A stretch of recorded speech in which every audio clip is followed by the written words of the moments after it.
Hello, I'm your host, Leonard Duncan. Welcome to a new episode of ATV-TALK and Motorsports Podcast. Please join us every Tuesday at 5 p.m. Pacific Standard Time. We bring you interviews with industry professionals, live events, live news about the motorsports industry in every episode. Enjoy the show.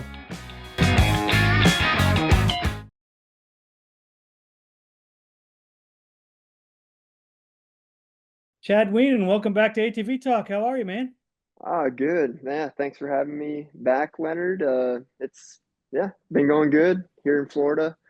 Hasn't been too warm lately, but um, getting getting back into the swing of riding and training. But yeah, no, it's all's been going good. How about you? Doing great. I've been watching your videos. The speed looks incredibly fast. How are you feeling on the bike?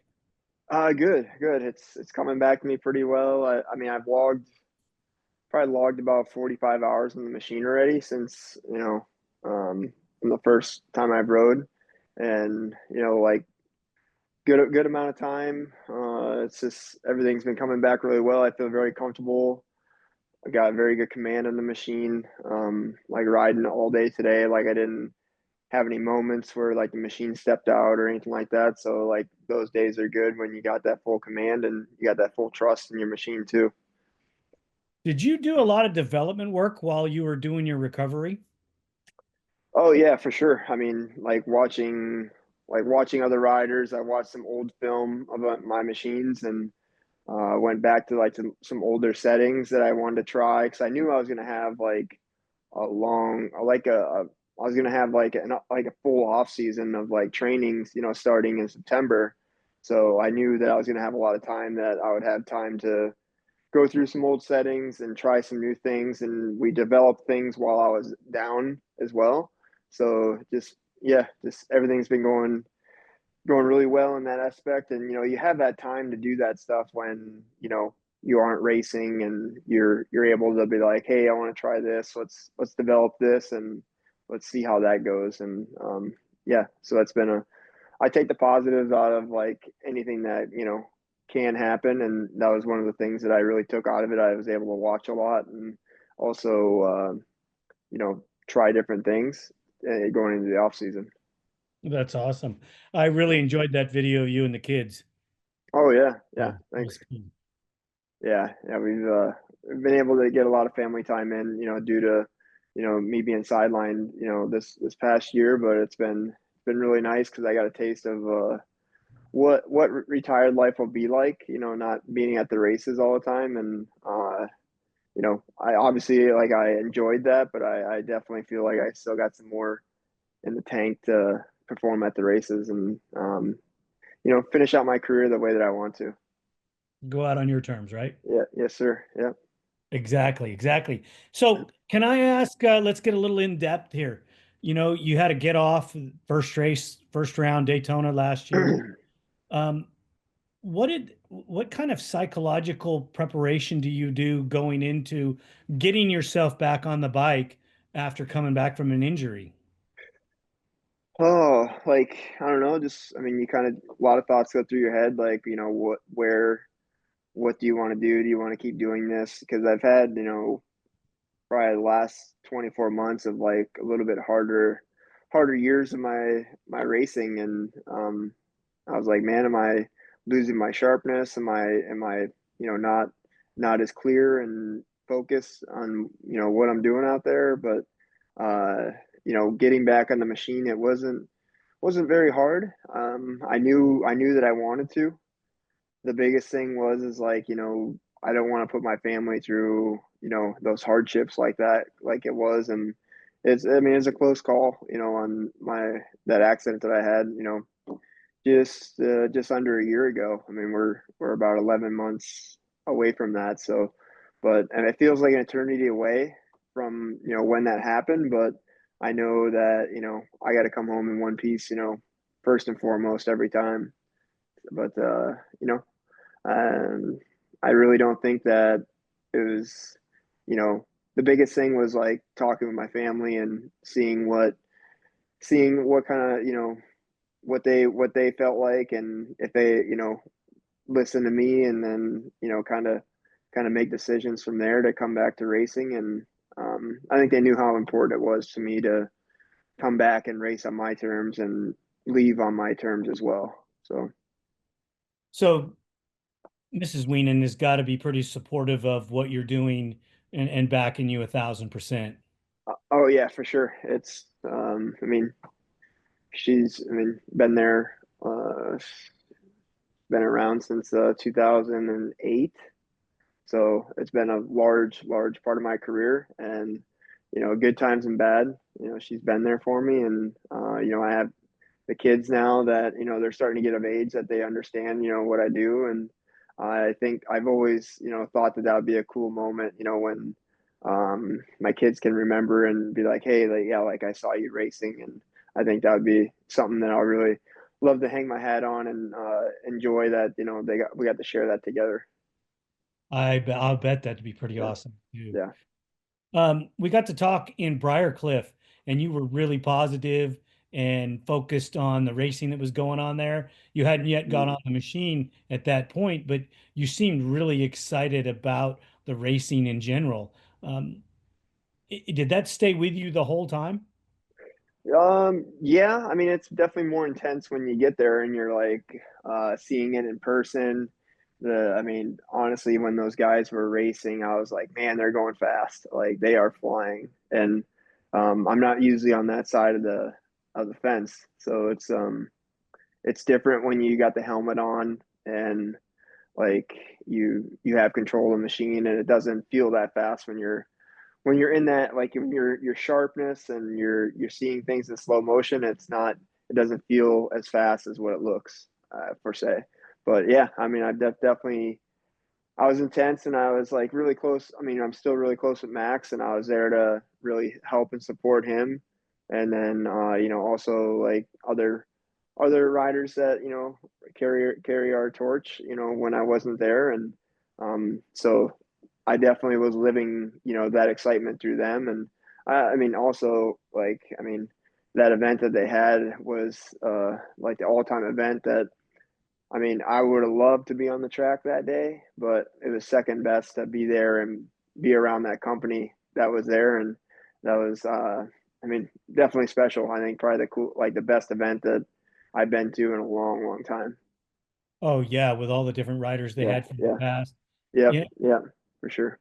there were guys that had raced before you and guys that raced during your era, Yeah. and you got to meet and talk to all of them and hang out, and you probably hadn't talked to some of those guys in years.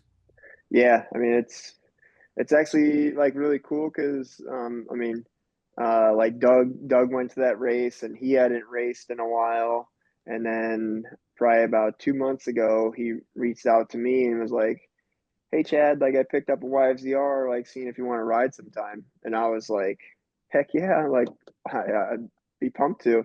So I went up to his house, and we rode together for a morning. And man, like that was a very cool moment because Doug hasn't rode all that much. And for him to give me a ring, and I mean, we both went out there on stock machines, so we just had a blast together. And it was he still got her, and um, but man, I think that was probably the coolest thing that brought out of that is like a lot of those guys like remembered how much fun it was to ride ATVs. And whether you race them or ride them, like they found out, they're like, oh, like I've really missed that. And it brought some guys back into it.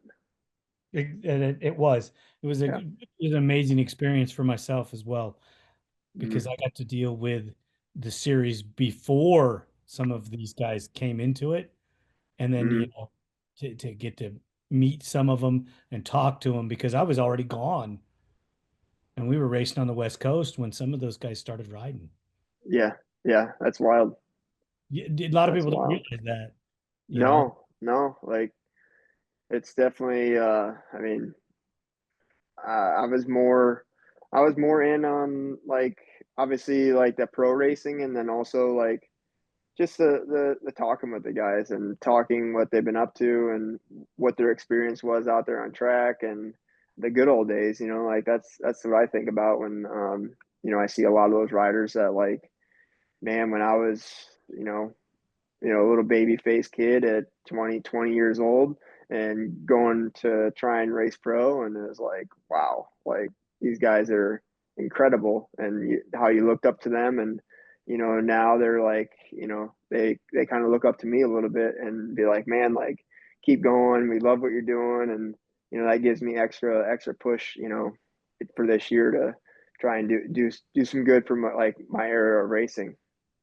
So, Well, I mean, your era of racing stretches over a yeah. pretty long span. Yeah. So uh, Yeah. you take a couple generations there Yeah. and mix that up because there's guys that have started their career and ended their career in your time.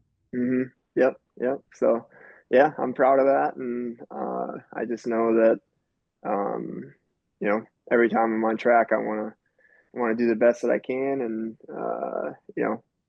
not to leave anything out there, and just do everything I can to because the self pride is probably the biggest thing that that keeps me coming back. I always feel like I can do better and challenging myself, and that's what I'm gonna continue to do. Developing new products or developing the products that you have. I know the YFCR has been around for, geez, oh, forever. Yeah. Yep. It seems like. How do you how do you do that? I mean, do you have a specific method that you just sit down and try to re-engineer certain aspects of the machine, you and your team?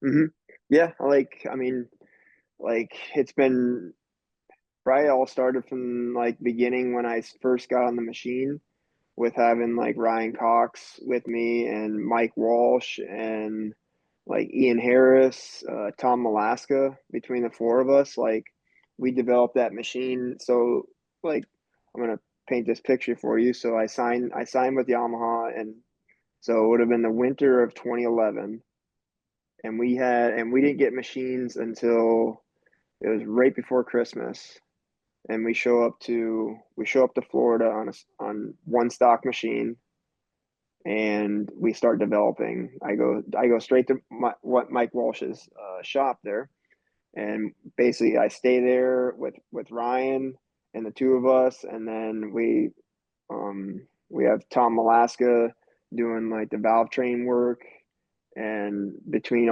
us, and we just went to work on it, and we developed like our first race out, we won on that machine, which that is 3 months of development, and that was the biggest surprise of all. Like to be like, because we were racing against John Natale. He was the champion the last year. He was on a machine that was proven. He knew he could win on it. And then racing against like Josh Upperman on his Hondas with Mark Baldwin, like those guys had like proven machines to go out and win races, and we were started on a machine that we knew had the capability to, but how quickly we got it there to do that was like pretty incredible. And I would not have done that without those four people in my corner. That's for sure. And do you still work with the same group of people? Yep. Yep. Got the same group of people. Ryan still works. He's not as involved as he was, but like, we're still friends. I still bounce things off of him for ideas, in the engine department and all that. And, but, yeah, like, you know, like Mikey Walsh, Tom Alaska, and Ian, like those guys are like my guys that, I know that they, they have my back on the development, and they'll try to like basically make what I like, what my like proposal to do it, and they help draw it up, and that's just the way that we kind of go about it. But just finding, I mean, the machines are getting faster, and like there's constant updates coming to them, which I think we're getting close to where there's not going to be like big jumps anymore, but like to keep balance on the machine where they're getting faster, so we're going faster in the turns, need more hold up, and there's just a lot of things that go into it. And with like I've been transitioning to like Fox coil over fronts, and testing against like my Fox floats and trying different things to try to find like the extra little bit, whether it's comfort or speed or what exactly it is. And that's just been like my drive to keep going because like I mean if I rode the same machine I did in 2012, I'd probably been bored and I wouldn't want to be, like I love pushing, keep pushing and striving for more, and that's just the way I've been, and that's the way I'm programmed. That's incredible. I love that. Yeah, I wish I got to do a developmental program like that where you could just constantly, I got to experience it a little bit, but never on your level. yeah. That's pretty incredible stuff. Let me ask you this question. You got back on the machine, and at first I'm sure you were just riding to get a feel for it. Mm. But after you have as much time as you have on it and you've spent some time with Max, how do you calibrate yourself to know the speed that you need to be at when you roll into Daytona? I mean, like you said, like getting back on the machine, you're just kind of making sure that you're logging your laps, you're getting like your strength back. That's probably the biggest thing where like I was back to fitness, like off the machine fitness, that wasn't a problem. But like getting back on the machine and have that muscle memory, that was probably the toughest part where like for instance, like at my place I have a pretty good size like step up triple and like like it was probably like a week or two of like riding before I hit that jump and I started hitting it and I like OJ'd it one lap and like on a normal day I probably would have like just ate it up with my legs and kept going and I OJ'd it and I like landed and I went straight, my butt went straight to the seat and my legs were, I was like, oh wow, like my legs are not like ready for that yet, like strength wise. And like it took probably, a few weeks to like get that strength and I was battling like really bad like hand cramps because I was coming off that big accident. I didn't want to have a chance of like losing the bars out of my hands. So I was just like super tense in the machine, like gripping so hard and like just got to the point where I could relax a little bit. I knew I had the machine. I knew I had like the grip on it and everything. So that was probably the toughest part is to shake that like hand cramps that I was experiencing. Gaining back some of the confidence that you needed Yep. to be able to ride at the speeds that you ride. Yep. Yep, for sure. Wow. And then like, your question going like to have basically have the speed to go into Daytona, like I mean, it's hard to say because Uh, I mean, I'm not riding. I'm not I mean, I'm riding with Max, but I'm not riding with a lot of the other riders that I'm like going to be racing against. Like, I mean, I rode with Bryce like it was right after the Nations, and like that was good. I know he wasn't quite up to. He wasn't at his sharpest. I think he took a couple weeks off of riding, and then he got back to riding with me. And but like honestly, like I think the biggest thing for me this year that I'm just focused on is like myself, and I'm not trying to go out and chase anybody. I'm just trying to focus on what I'm doing, and that's it. Like it's probably been, at times where I'm out there chasing the number one guy, and I'm gonna change. I'm changing my basically my approach on that, and I'm just gonna focus on what I'm gonna do, and that's it. And if it's good enough, cool. If not, I mean, I'm gonna move on to the next. And but I notice like with my age that my I can log a lot of laps in a day, but I can't like I can log the laps, but doing that back to back days like that I used to be able to when I was like in my younger 30s is that's not like gonna happen anymore. So it's more important to me to get my rest and then put those big days together because I know that's what we do on our race days where we got a lot of a lot of time and laps that we put in like say like 7 8 hours. So So you're building yourself like most of the older athletes. You're Mhm. figuring out what it takes to keep yourself at that level Yep. and keep yourself from being overtrained or Yep. overtired. Yeah. Yeah. Because I mean, especially getting back into it, like, you get like, I mean, I got a couple months in, and then I'm like, okay, I want to start pushing and like really build. And I would try that, and I'm like, nope, like my body's just tired let's say if I want to string a few days together, I'm like, nope, like my body's tired. I can't push the way I want to. I need to just, go through like technique drills and stuff like that, and not go out and just keep pounding the motos like where I would be able to in years past. I know that the ATVs and the motorcycle guys usually know each other, but they don't talk a lot. But it does have to be inspirational to a point to see an Eli Tomac who's basically over the hill in motocross Hmm. winning. And Yeah, he's at the top of his game. He's fast. yeah. I mean, it was awesome to see that, like Saturday night, and I know I know that gives me like a little bit of fire, underneath me, and knowing that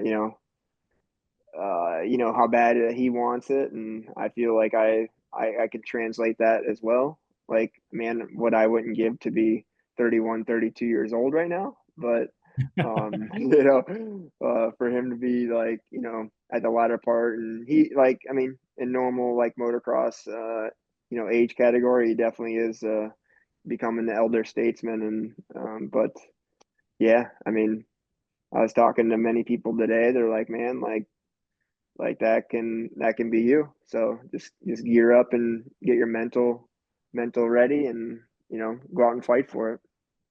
I asked a lot of older guys, Joe Bird, some of the guys that I talked to, what do you got to do, or what is it like for you in today's world? Because you have athletes in football that are 45 years old. You have baseball players playing longer. You have basketball players playing longer. So what's going on out there? Is it the food? Is it the training techniques? What is it? Oh, I honestly, like, I just think I still got that drive, and I try to take the best care of myself, and just I'm not I don't know, I'm just not ready to really let it go. And like, I mean, you look at like Doug and stuff, Doug Gust, and a couple other riders, Joe Bird and John, like they went into their 40s into racing, and uh I strongly believe that it's like the load of races that we do a year are not like extreme, where like, let's say like for Eli Tomac, like he does 30 something races a year, where we do maybe like 12 to 13, like doing a couple special events here and there. So the load of racing is not that much, where you can have a little bit of a normal life, on the side for, 3, 4 months at a time, and be able to kind of like let go of racing and live that normal life. And then before you know it, you're already itching to get back into it. So it's I think it's that balance that keeps like me personally going. But like, as far as like football players, I mean, it's key to, take care of your body, and don't get those big hits that will put you down and out. And I definitely took one of those last year, but the way I feel recovering from it, like, honestly, I could say that I feel like it never ever happened, because I'm not having like a bunch of side effects from it. Like, I have full range of motion that I had, maybe even better. And like, strength wise, I'm back. And the biggest things that I noticed is that, like, some days after riding, like, my neck gets pretty tired, from the G forces and the helmet on my head. But like, every day that, usually, like, definitely sandy, heavier hits and stuff like that is when I'll kind of notice like the strain on my neck. But it's been it's been good. I haven't had like the big complaints, and but longevity is definitely, staying off the ground. So let's talk a little bit of 2024. I know you were on the sidelines and you got a unique perspective to watch what happened. Mm-hmm. History was made in that class, in your class. Mm-hmm. Unfortunately, you weren't there to stop it or be part of it. What did that, what did you think of that? I mean, honestly, like it's impressive that Joel was able to do that. Um, I'm not I'm not saying that I would have been the guy to stop him, but like my goal this year is to be that guy that's gonna stop him. And you know, but I mean, all props to him because I know what it takes because it's hard to be there every single weekend and no matter what happens, bad start. I mean, they didn't have any mud motos, so that really helped a lot where he didn't have like that inclement weather. But honestly, like anything can happen on any day.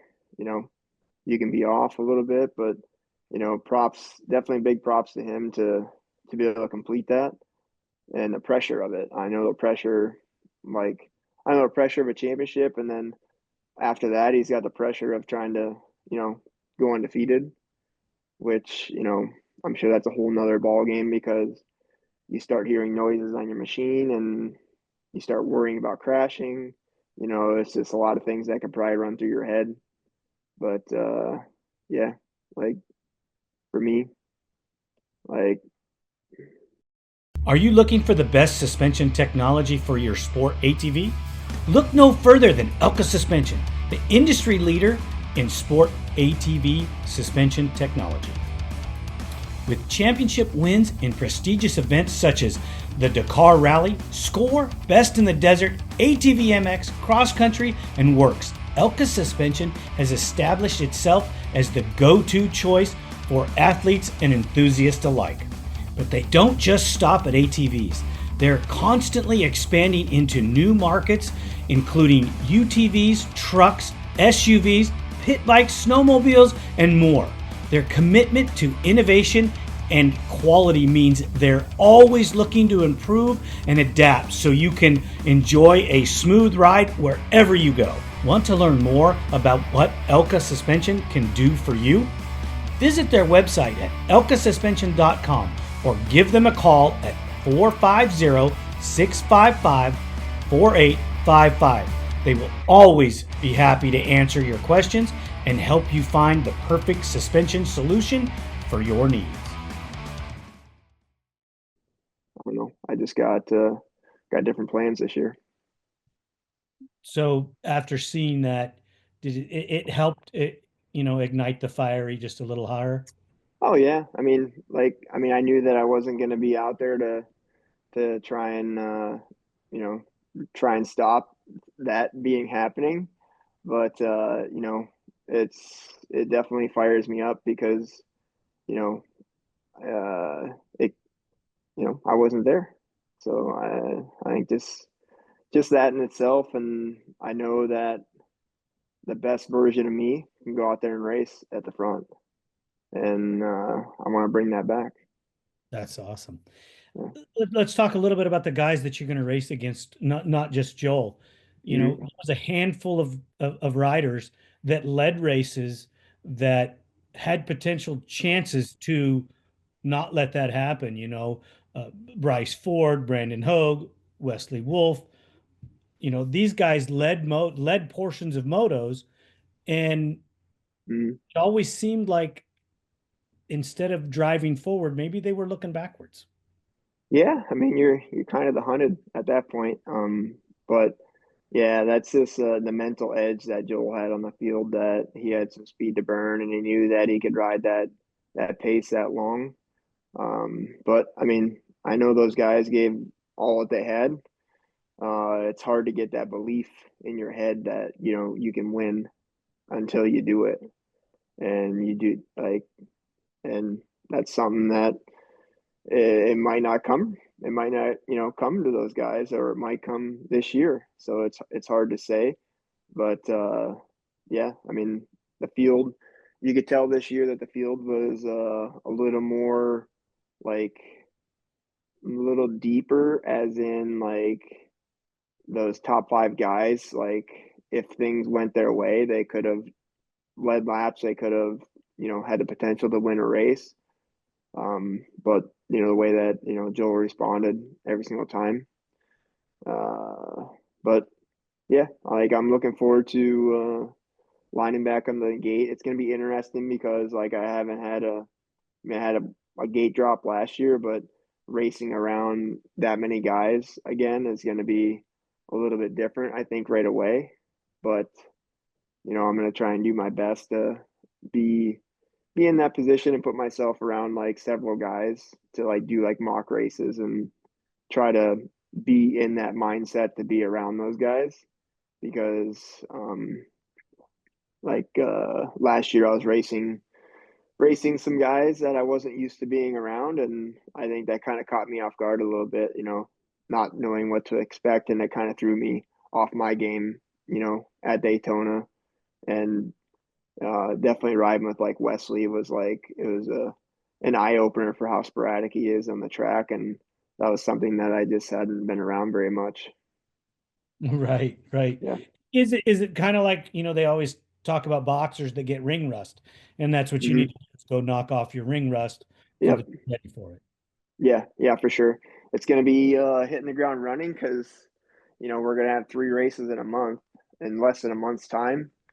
So it's going to be like I got to respond very fast to that. But I think hopefully I can do that during the heat race, and try to bang out a good start and be like, all right, like let's go. You made a comment about the confidence to win.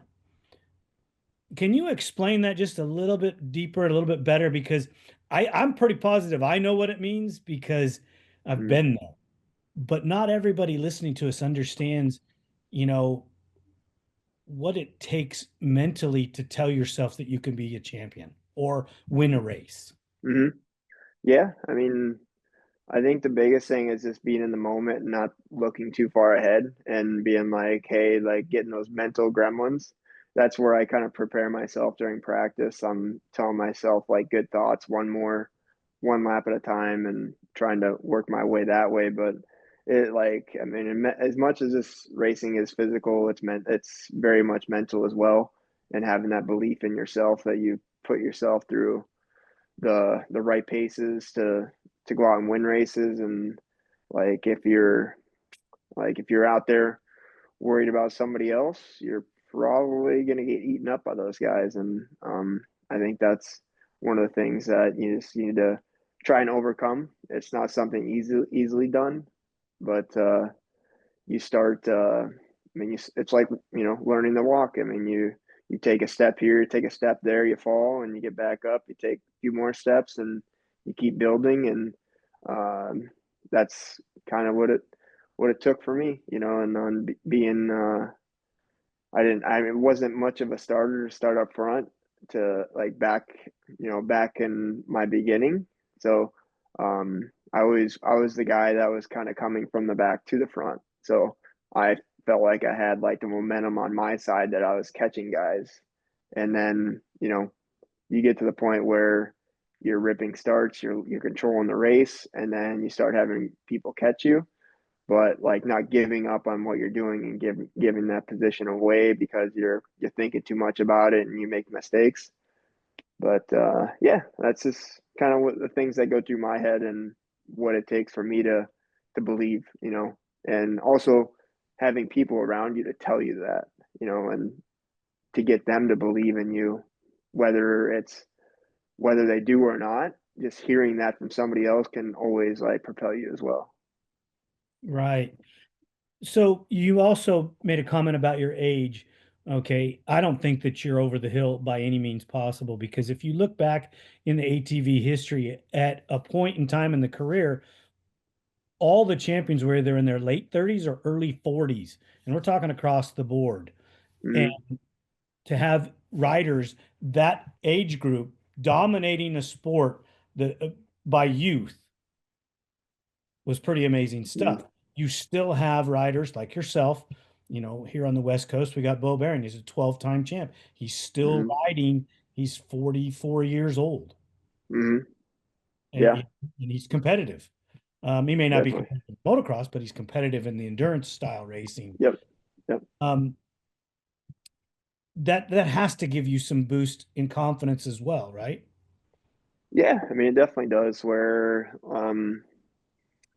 just knowing that it's not anything unheard of, but like I know like this current era, like these guys ride like super intense where I'm very calculated and like I used to be that guy back when I rode like in the, 2008, 2007, 2011, time in there where that was my riding style where I was super aggressive, intense, and I learned to smooth out to win championships and maybe ride a little more conservative than sporadic to not give away races. But like, going back to like, Bo and a lot of these other guys that have won, into their 40s that like, I mean, I turned 40 this weekend and, um, I still feel like still have like everything that I need to go out and perform at that high level. And that's just something that I believe in my heart. And I know that on my best days, like I said, like I can be that guy. I can be that guy that can go out and win. And but I know that there's going to be a lot of work that comes with that, and like just I gotta be sharp. That's what I got to do. You don't look 40. You still look like a kid. But you're talking to somebody who's got you by 19 years. So, um, Yeah. Well, thanks. Yeah. No, I still feel young. Feel like a kid. Like still racing. I call it a young man sport because like I mean, the next closest rider to me is probably like 8 years younger. I feel like that is that's competitive, like with myself. But yeah, no, it's gonna be fun. Looking forward to what the year brings, and yeah, I told myself that I probably wouldn't ride race to my 40s. I've had a lot of people talk to me about it, and here I am going for it. I think you race till you don't want to race anymore. Mm, Do you believe that where you are now in your development, there are very, very few younger riders that can have the technical racing experience and knowledge that you do at a younger age? Because it takes longer to learn how to race an ATV than it does per se a motorcycle. hmm Yeah, definitely. Just learning how like all tires, how they hit the ground and how everything works. And, it takes a little bit more of a of a niche to like really pick up on that and like understand it all. Where, it takes time, like no matter what, like, let's say like Dustin Wimmer, like when he won his championships, like him being so young in his 20s, like that's like super impressive, like because that just tells you like where his like feel on the machine and everything was, like how in tune he was, that, you know, he was, almost 10 years ahead, of like Of what the curve. normal champions are. Yep. So it's pretty cool to understand that. Like definitely now, like I really understand that because like, it took me that long to really figure that out because I was a rider that just basically whatever was on my machine, I was just gonna ride it as fast as it could go, and I didn't know how to tune on it. I just rode it. It takes some time to learn how to tune on them, doesn't it? Yeah. Oh yeah, for sure. And like, with Max kind of taking him under my wing, like he's starting to really understand it and he can see it now. Like when he watches video of himself or like him riding, he can feel a little bit more.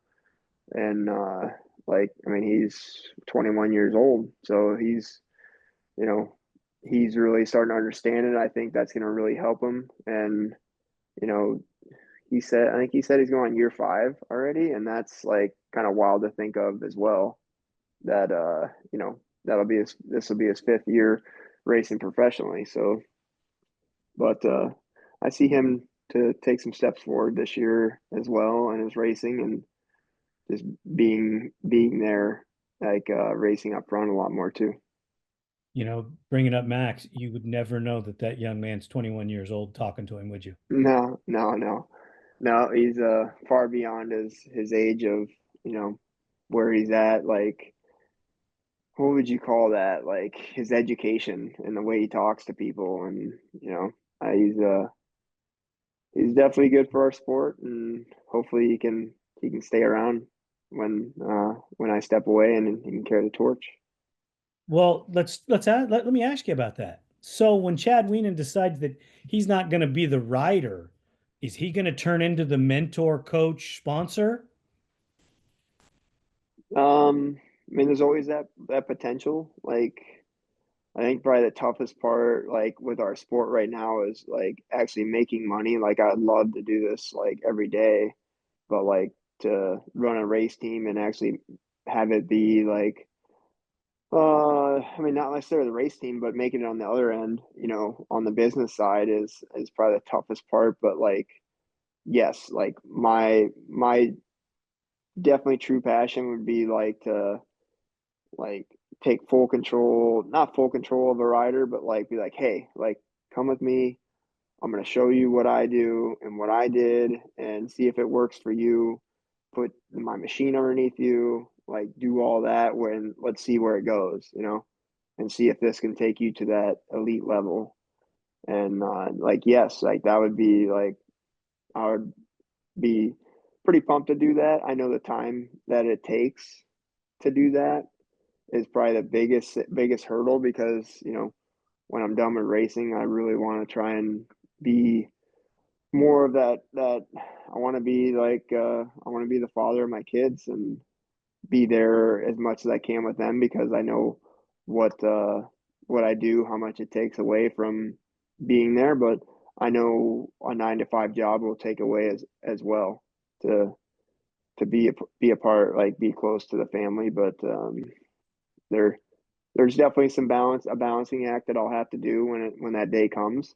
But it definitely has crossed my mind to actually like try and do something like that where I can be a part of somebody's program and try to take them to the top. In 2022, I was at Briarcliff when Max beat you, and it was the first time when he Mm-hmm. heads up beat you in a moto. It was the second moto. Yeah, the only reason I remember so well is because I was there. Moto one. Moto, it was Moto one, Yep, yep. The next moto, he came out in front of me in the whole shot, and I got a run on him, and and you I passed uh, I passed him. I gave him an option to either let off or he's going to go over the berm, and he went over the berm. it. Well, So yeah, but yes, yes, go on with your story. so after being corrected, uh, that's good that you remember it as more clearly than I do. Mm-hmm. Um, how does that make you feel? Because you are his mentor. He looks Mm-hmm. up to you and listens to you, and you guide him, and you've basically guided his career, minus a year or two in there when he tried to do things a little differently. Mm-hmm. Um, how will it make you feel if he's the guy that's out front and you're still racing with him? I mean, definitely the pride of that. Yes, like when even that day when he beat me that moto, like I was ecstatic for him, but also like underneath me, I'm like, you know, I am like the competitor in me is like, all right, like it's not gonna happen the second moto, like that way. But yeah, a lot of pride in that because we have a lot of time logged together and if there's anybody out there that if I can't win, I want him to win.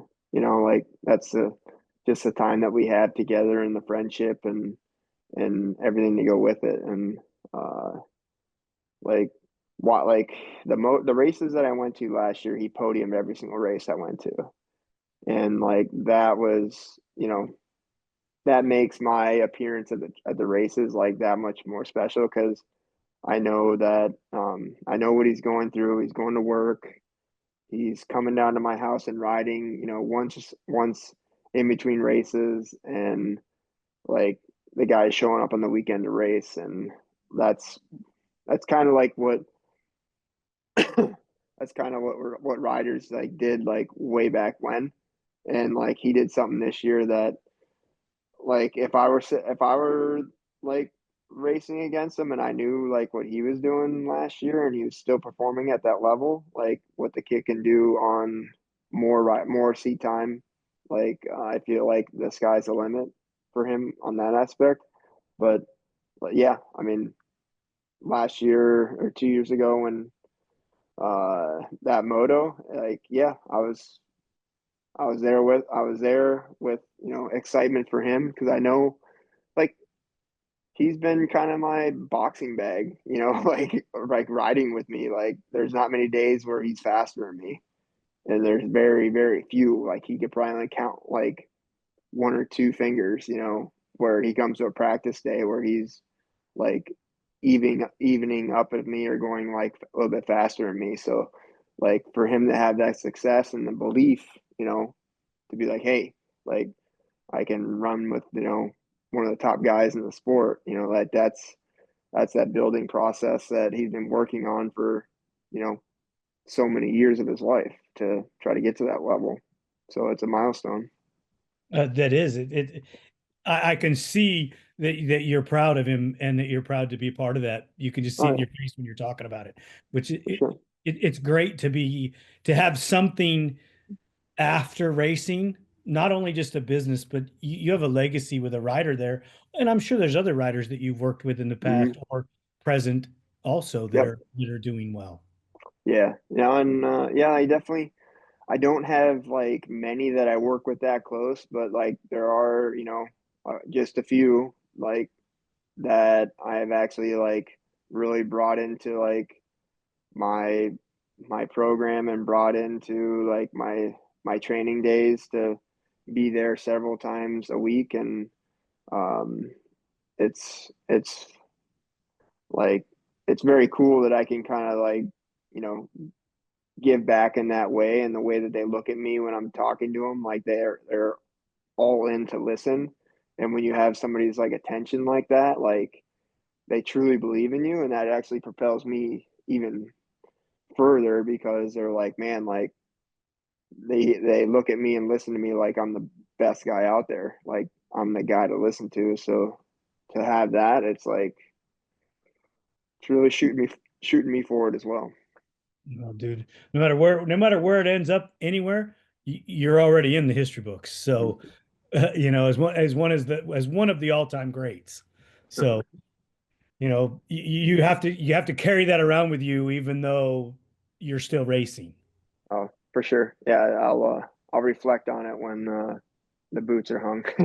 Okay, well, we're not going to reflect on it just yet. Yep. Um, Yep. Team USA this year, we keep dominating in the European circles. Do you think that's going to keep happening? Uh, well, this year, this 2025 season, I believe it's in Holland, and the sand races like that are probably our most challenging.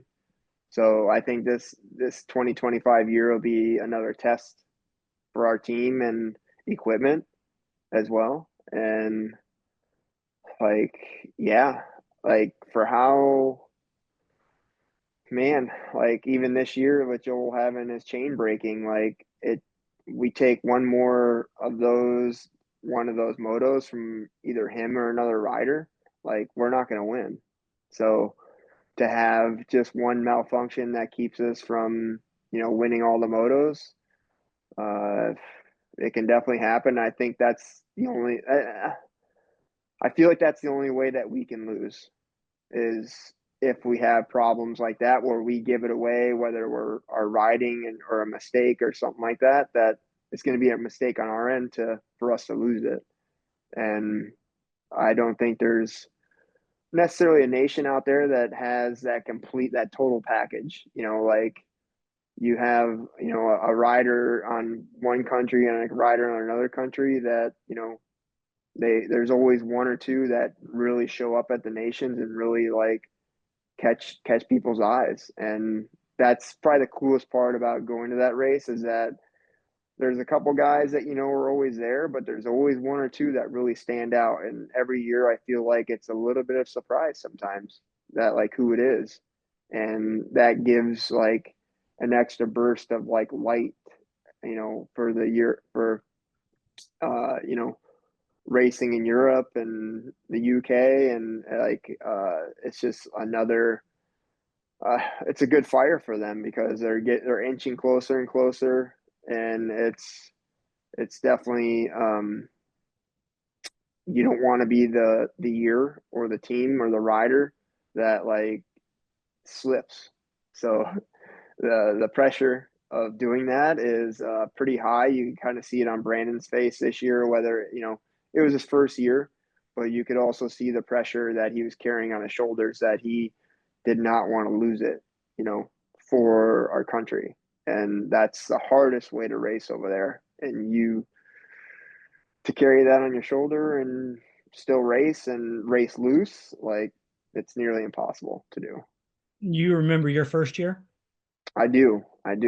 And like I feel like our first year was quite a bit different because we didn't know where we stacked up against a lot of those riders. Like we never raced them before.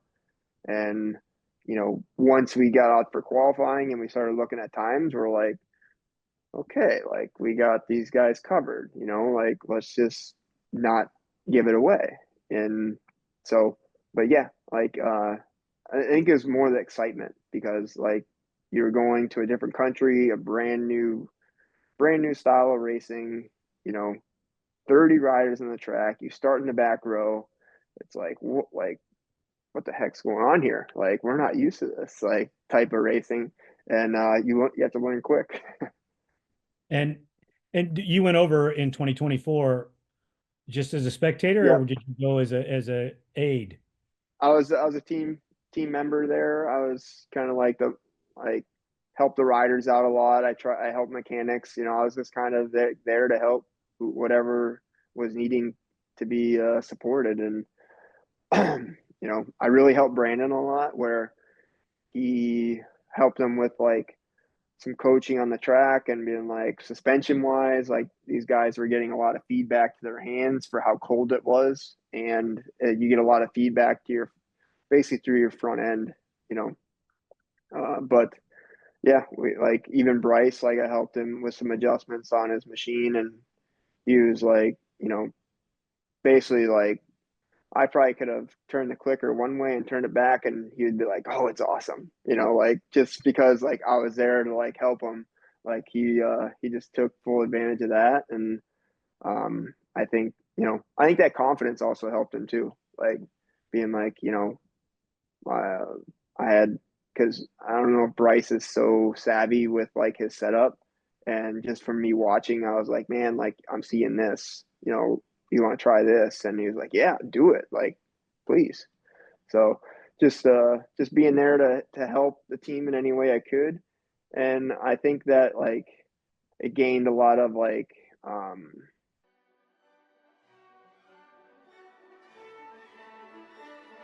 Are you ready to be captivated by one of nature's masterpieces? Discover the breathtaking beauty of Antelope Slot Canyon, a natural wonder in Page, Arizona. Join us on a guided tour and immerse yourself in the mystical light beams, rich colors, and serene landscapes. With tours at prime sunbeam hours, experience photographer's paradise and capture memories that will last a lifetime. Comfortable shoes, a camera, and a smile are all you need for this adventure. Book your journey today at Antelope Slot Canyon Tours and let the canyon enchant you.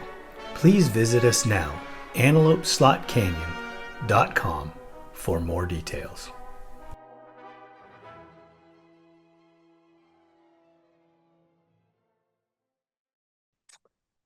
like those guys, like all those riders respected that I was there because they're like, man, like I bet you probably a lot of those other guys, like they weren't going to come over unless they're racing, and I feel like I've been a big part of this getting off the ground, and just because I wasn't racing, I didn't want to not be like, hey, it didn't exist. Like I wanted to see it through. I wanted to see it continue its dominance, um, and then also like so the big the big thing is like also like Harv Whipple, our referee, he was stepping down from our referee, and eventually he wants to like focus more on his family, and like this what he does there for our team is like monumental. Like he's done a great job, and he wants to step away from that, but like I want him to still be there. And I know that, between Mark, myself, and Harv and Thomas Brown, like we were probably the forefront to like really get this off the ground, to like go after like sponsors and all that to make it actually happen. And just because I wasn't going to be there or I wasn't racing, I wanted to show them that I was still there to support and be a part of the team. That's outstanding. Being one of the original members to get to Mm-hmm. go and to be Yep. part of it, because every year it makes history and it's an enjoyment for the industry itself. Whether you're a motocross racer, an off-road racer, or just an enthusiast, everybody that knows about it really thinks how awesome it is, and the support you guys get is incredible. Yeah, it really is. And that's got to be one of the races that you got to put on your bucket list to go to and experience basically like the electricity, I would say, like of the fans. And like when it's race time, like there's nothing like that I've ever been a part of, where like countries are like behind their riders and the way they cheer for them when they make passes, and when the way they like get like the way they get when they get dropped to position too, like the way they react to like each of their riders. And even countries, when we come by, they're cheering for us. Like that's really cool because they're very passionate about their racers, but they're also so damn pumped that we're there to be a part of it. Some of the get ups you see people walking through the pits, Oh are pretty crazy. yeah, yeah, yeah. And this past year it went from FIM Europe to FIM World, and so that's gonna get like on a larger stage as well. And you could definitely notice the effort put towards the event this year from it going to that world classification. And we had the opportunity to go and be basically get our awards at like the same place that Jorge Prado would get his award at from MXGP. Like being on that stage, the same stage as the world champion. Like so, that's that'd be a like a special thing to go to. It's a big commitment to fly back over there to get an award and do that. So I kind of see that, but it'd be kind of cool to do that, one day as a team, and go receive our award against, or with that presence of being on that world stage. It would change the sport, I think, a little bit. Yeah. Oh yeah, for sure. Like being recognized with the best the best in the world. As we wrap up here, I want to ask you some political questions that have to do with our sport. Mm-hmm. One of them being the um, hybrids versus OEMs. I know that you're a factory Yamaha guy, and there's nothing wrong with that. It's great that Yamaha still supports, and we should all support them. Mm. But do you think that it's going to hurt our sport by not allowing the hybrids? I think it'll drive Yamaha away, to be honest. Because there would still probably be riders that would want to ride a production machine, but like look at the technology of like a factory or a Honda nowadays, like the traction control and stuff like that, and the Yamaha, like those engines are quite a bit faster. than like our production machines. So I'm not saying that machine's gonna beat like our production machine, but like it would also it would definitely put like the YFZR in danger of like to be purchased. You know, like I think as long as a manufacturer still making the machine, I don't know if we should go against it, but also they could make like for instance, they could have a pro class run on Sunday that is non-production. You know, like that's probably your best bet is just add an additional class. I mean, they did this when they brought in the production. You know, they had the production pro class back. I think it was 2004, 2003. They started at Chicani, I believe. And I remember there was riders that were only racing the production class, and there was riders that were racing both, and there were some that weren't racing the production class. So it was like you could see the push of like the production, but yeah, it's I don't like it that there's one manufacturer to choose from. It makes everybody have to pick the same machine to race on, and some people might not jive with that machine, and that makes it tough to go to that elite level and try to adapt to a machine that you might not like. But like, yeah, like I would not want to go out and buy you know, a 10-year-old machine and try to go race it against a production machine right now. Like if I, you want to go, I agree with that. yeah. The only thing that I see where the hybrid people can't argue is if you look at uh Pro-Am, go back, Hmm.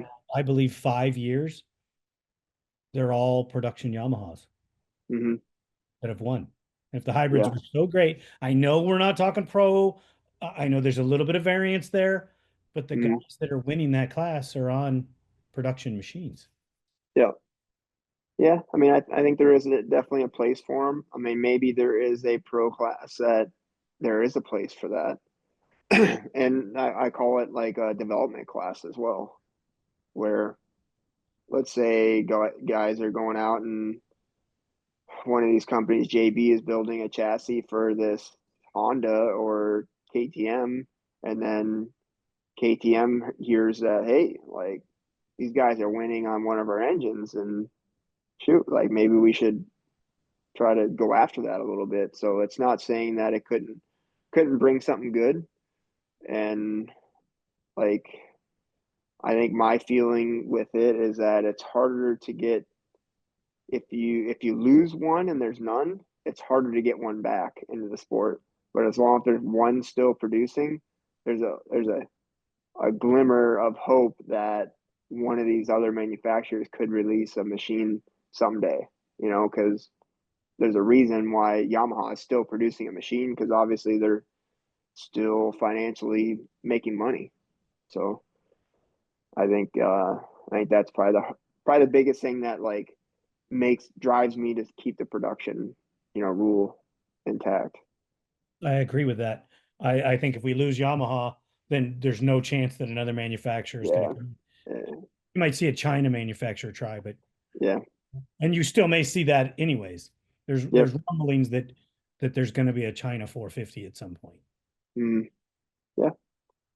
Yeah. No, I'd be interested to see that, but I mean, it's worth a shot to give riders a different chance to ride a different machine. And I just know when I was coming into my own, even amateur, like there's one, two, three, four, there's five different machines you could choose from to purchase and go with for your program, and that's not non-existent right now. And it's hard to explain that to riders that are coming up. Be like, man, like there's some really good days back when I started racing and into my like early years of racing.